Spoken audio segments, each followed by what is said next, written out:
Au moment où il y a changement, tout le régime soit sika, ce qui est que le peuple congolais mao. Ce qui est chanté vie sociale na biso. Ce qui est dans la table il y a ban. Et comme ça hôpitaux, hein?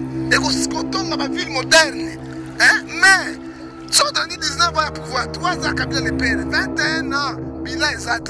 Soit il chanté la justice, ce qui est passé autour de moi comme papa. Nanga la bague na Kivu, Ebola na ministre ya ministre santé lobaki. Ebola il a un impact mon élection. Il y a mis balé.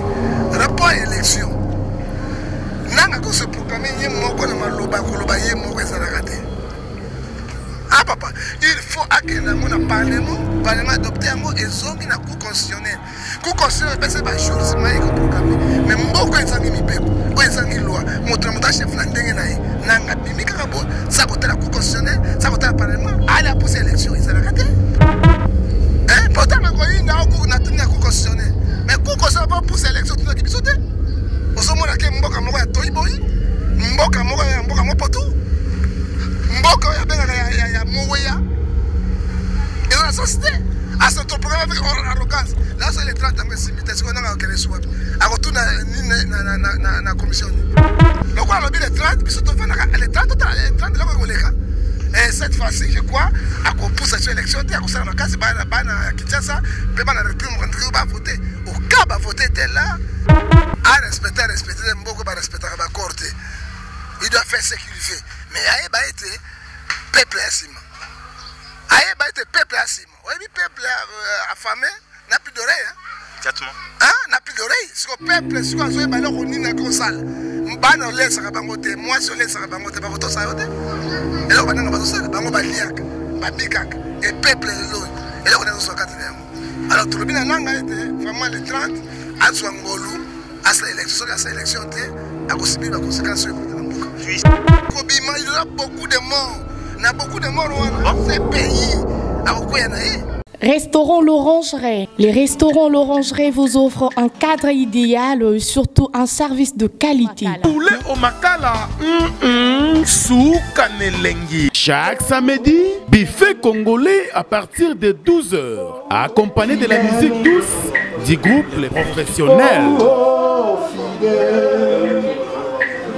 Notez bien, les enfants de moins de 10 ans payent la moitié de la tarification. Notre adresse, boulevard du 30 juin, arrêt Vodacom, en diagonale de la banque BCDC à Kinshasa, Gombe. Pour tout contact, contactez-nous au numéro plus 243 99 000 77 77 ou au plus 243 81 493 78 44.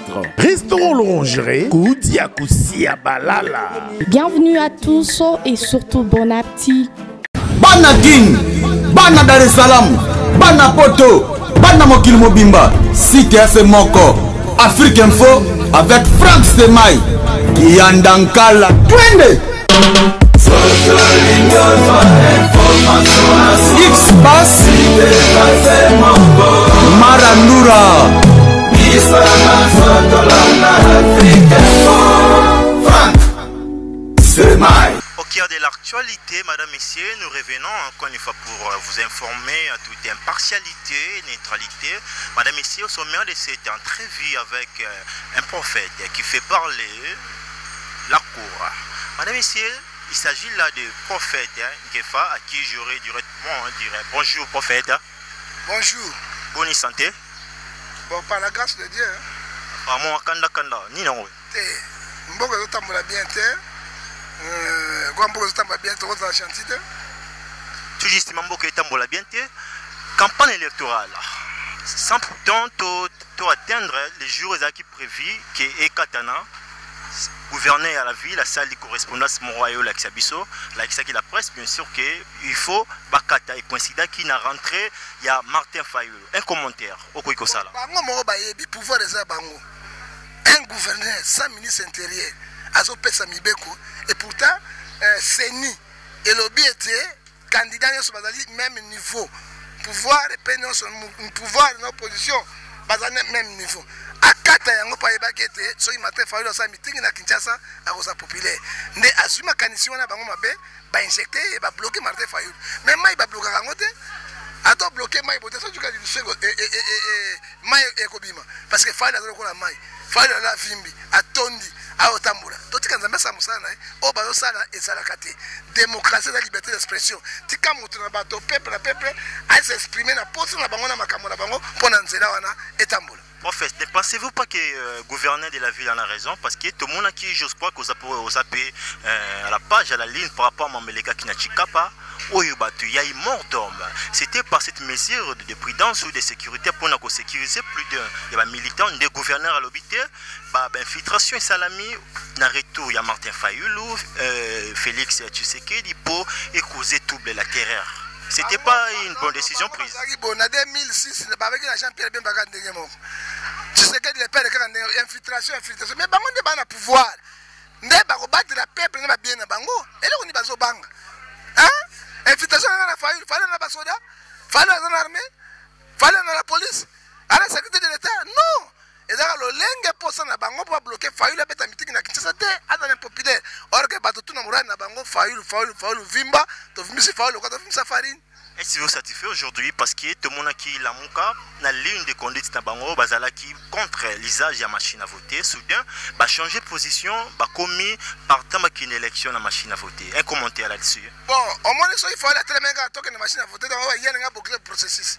Il y a un pas pour sélection à cause de Fayulu. Fallait l'équipe bango maele, tu sais que l'équipe bango maele, il y a une réponse mon ani yango. Bango moko siko fallait bitoke na faire machine à voter. Est-ce que va salir l'élection? Non. Et ça bateau va lingi élection ça les maté. Tout tika na boumbu na souffrance na passe. Pesa mawatro mboko zamboka nzambe.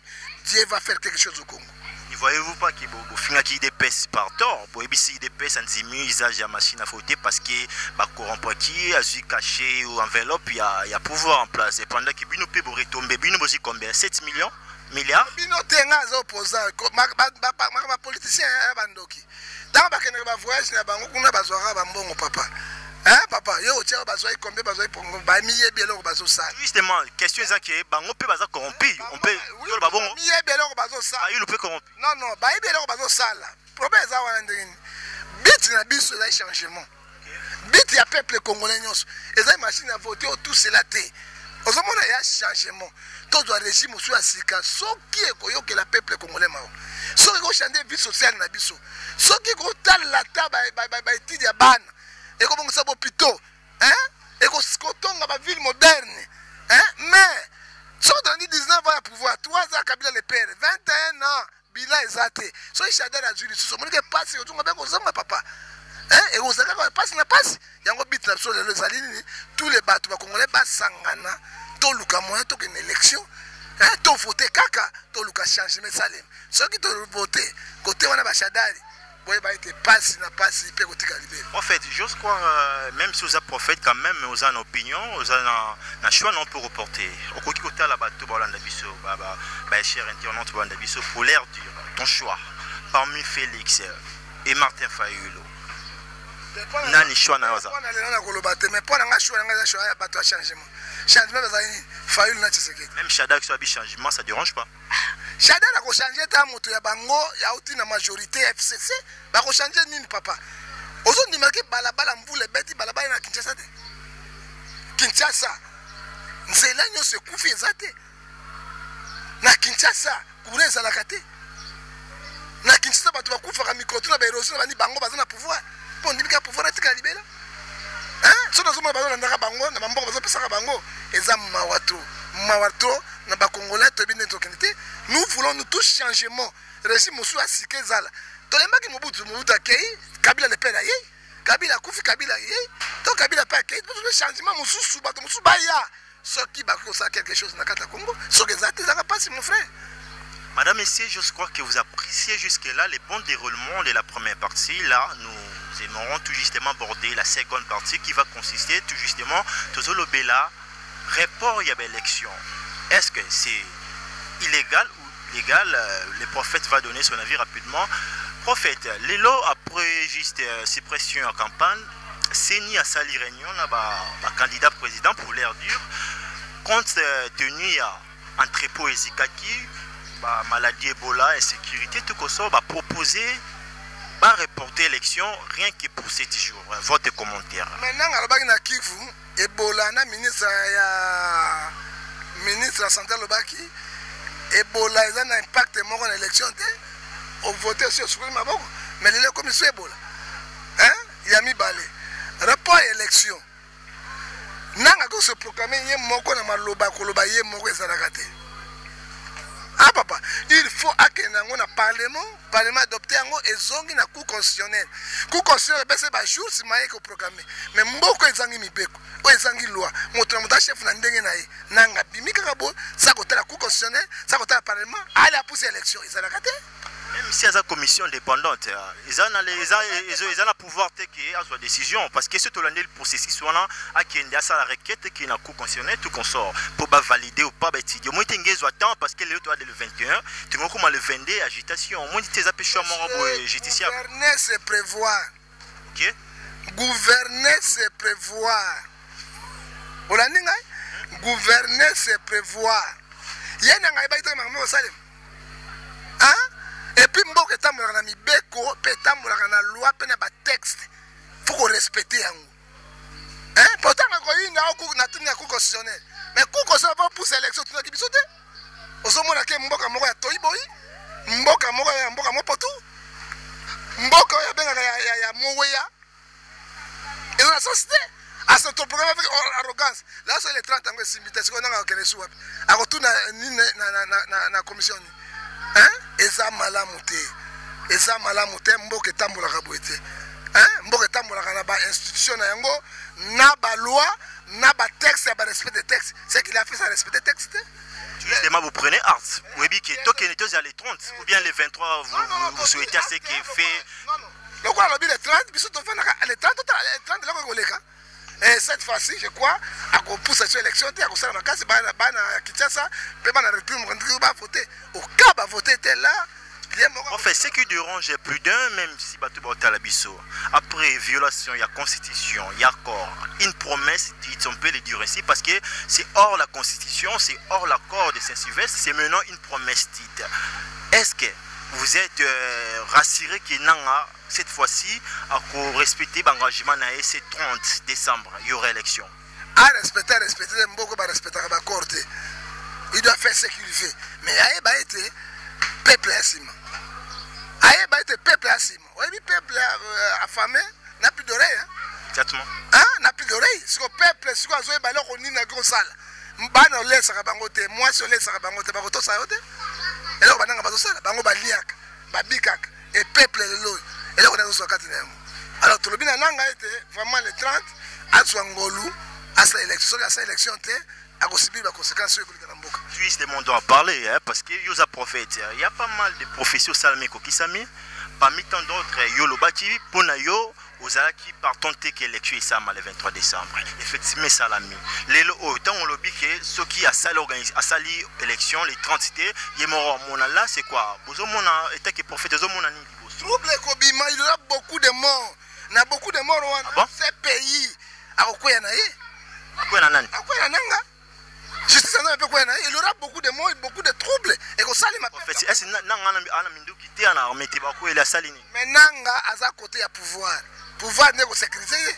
On y a ce pour ça. Accord à ministre intérieur, il y a gouvernement. Avant pour ça, na sala qui déjà réunion à gouvernement. Quel dit gouvernement? C'est ni pardon, c'est comment on appelle le président de la commission électorale. Mais crime contre l'humanité, c'est pas tout ce qu'on fait ça. Bato a guerre, ceux qui bato ba koufi et belé, ils ba koufi. Ministre intérieur, mais ministre intérieur, président de la République. Non, non, balandaka, esika, hôtel à Makamwezali. Parce qu'il y a Kabila qui est président, il y a Mouva qui est ministre de l'Intérieur. Au sauté, Kimba la Mora Bakanga. Populaire pour le moment, ils ont Kabila sur sa meeting. Alors, il y a l'élection qu'on a la tête. Oh, Anande, va poursuivre. Pour Bango, on va poursuivre, sous crime contre l'humanité. Mais, ministre intérieur sur la ville Kamoté, mais ce qui est le roi Nang, à l'élection de 30 c'est limité. Au cas il y a trouvé parce qu'on couvre une charge na yé, yende en tête, ce n'est pas président ministre intérieur. Faut dire la vérité. Hein, ce n'est pas lui, ce n'est pas président ministre intérieur, c'est lui parce que base des aïeux, il y a un programme qui est le 23 élections, le 20 a poussé l'élection 2016 élections ça les 2016, 2018, et ça les 23, et ça les mis. Et là, les 30, et ça les mis. Bon, ça les matin. Considérez que ça les matin. C'est pas qu'on est pas parce que, combien de souka? En fait, vous êtes pour une transition si pouvoir étudier terrain et lobby. Bon, Tolingi Moto TNRDC, tout ça, la transition, chers frères, confrères, venez, qu'on puisse se mettre autour d'une table pour pallier la solution. Tout justement. Êtes-vous prêt? Êtes-vous d'accord? Il y a solution dit quelconque pour la transition avec Kabila ou sans Kabila? Non. Kabila ça Kabila pour l'année. Parce qu'article 70 de Zolo Bayango, sur la transition Kabila au Salakak. Sur la transition Kabila élection, Kabila Longwe. Mais sur la transition Kabila très article 70 de 24 naïe. Mais Congolais, Tolemi va transition, donc il n'y a qu'une élection. Donc il n'y a qu'une élection. Donc on entend bien ça là. Tout le monde a école Kalobi. Donc il y a une élection, parmi vous il y a Félix, il y a Martin Fayoulou, il y a Chadari, Baoundé Basali campagne vraiment proprement dit. On peut sa chance plus ndengomoni parce que eux comme étant analyste, ça dit les analystes ndengomoni campagne Salami au monde ndenge Fayoulou à Sali au monde ndenge Félix et puis également Chadari. Ndengozomona terrain, na la piste de chance. L'homme de Dieu. OK, vas-y. Ndenga tozo kende avec machine à voter, machine à tricher. Avec Nanga la pointe, Chadari passe. Avec la bénédiction de ça. Ah bon? Mais avec le peuple, Nanzambe, Namawana, Fayoul, voilà Netchisekedi. Et Romana Makamboan. Voilà, parce que Assali a propagande à plus de villes que tous les candidats, parce que Assali a qui presque partout. La propagande, c'est pour la ligne. Assali Bango Moko va organiser l'élection à Bango. Ezali propagande teza bango moko badi mutu na bango bako balingi ete soko poza leki wana papa akanga kanga bango na soti ako livre bango na ce pays bana ba crime contre l'humanité basali ma bebele banyoko li bato ba sekeze belé kobima donc jamais bako kolinga bazo poza ba tia wana il faut ça tout bazo mutu na bango atia po abako sauvegarder bango abatela bango. Sur les plans techniques, prophétisation peut d'analyser le terrain parce qu'il y a plus ou moins 84 000 bureaux de vote pour 24 000 cellules où peut voter tout consort. Il faudrait justement qu'on déploie des témoins. Est-ce que l'opposition est là qui prête? Pendant que le gouvernement ou la majorité s'organisait, l'opposition réclamait suppression machine à voter. Les élections sont maintenues. L'actualité. Est-ce que l'opposition, à ce temps, il y a formé des témoins pour déployer, on a plus de 84 000, madame, ici on le précise, 84 000 bureaux de vote. On a 2011, bâtiment va s'arrêter. 2006, bâtiment va s'arrêter. Résultat, imaginez. Bâtiment va s'arrêter, bah, résultat na bango papa. Et ça sert pas que bah mi bon ma pam. 2011, 2006, bâtiment va s'arrêter. 2011, va s'arrêter. Va s'arrêter. Oh, et puis n'importe quoi. Hein? N'importe quoi. Bah, j'ai na bango ba message na élection bango ba salaka. Mais tout bon dans Nzambe ça changement beaucoup. Madame, je crois que vous avez apprécié cette entrevue réalisée avec les prophètes. Natikibino va commentaire quant à vous, tirer des leçons. Pourquoi pas écrire un commentaire pour manifester ceux qui vous êtes d'accord avec les prophètes ou pas. Je m'en vais pour vous donner la dernière parole pour tout justement cette entrevue. Quel serait ton dernier message, tout justement, prophète? Le message est paix. Hein, to panza. Bozo banga trop va congolais franchement. Bozo banga paix. Mboka eza sous occupation bino kaka. Mboka comme quoi Yémen. Na Afrique du Sud lelo wana baza bien. Baleka ki parfois. Et Syrie, mboka comme quoi la Irak. Non. Totika bango ti le 30. To mona makambe koleka. Mena ebi. Mabe ko zaminga pré-programmation ya élection. Hein? De côté 2019. 2019, mabe ko zaminga la programmation ya élection. C'est là Dieu va agir. Rapidement votre numéro pour ceux-là qui souhaiteront vous contacter. Numéro de vous contacter WhatsApp Imo Viber 00243 89 610 49 41 00243 81 867 26 78 P privé nangai 00243 99 42 937 pour la mbote na pesa moto mbote te kaka Jésus Christ l'homme de Galilée na suki wa. Madame, c'est les bonnes choses et du jamais là on recevait les prophètes qui s'étaient exprimés à Pessibao.